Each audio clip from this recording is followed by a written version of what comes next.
كابتن لما يقولوا لك انت زملكاوي، يعني الاسئله اللي جايه بتزعل لما حد يقول لك كده انت زملكاوي؟ وانا مش زملكاوي، انا راجل سويسي، لعبت اتولدت ولعبت ودربت نادي منتخب السويس ولعبت ودربت منتخب السويس، ودلوقتي حاليا مسؤول عن منطقه وهو في الدرجه الثانيه، ولعبت ودربت السويس وهو في الدرجه الاولى. وبحب النادي الاسماعيلي وبشجعه خالص خالص طبعا خالص. بحب الزمالك طبعا، بحب الزمالك. بحب الاهلي اكيد، مين ما يحبش الاهلي؟ دبلوماسي يا كابتن. مش دبلوماسي، انا سويسي اسماعيلاوي لكن بحب الزمالك. بس اغلب السواحليه زملكاويه. انا ما بكرهش الاهلي. طب خلاص كده حلوه، اتفهمت يعني فاهم قصدي؟ ما برضه في اعتبارات، لكن ساعه الميكروفون مش ذنب الاهلاوي ان يكون سبب في اي مشكله تخصك مع النادي الاهلي. انا مجله النادي الاهلي شتمتني شتيمه مباشره وحشه فعلا، وحشه وسيئه جدا جدا.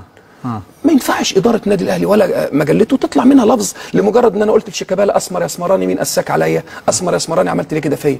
لقيت ايه ده، في ايه؟ ما احنا ابو تريكه من قبل ما يطلع من بيته في ناحيه واحنا فرحانين بيه من قبل ما يطلع من البيت.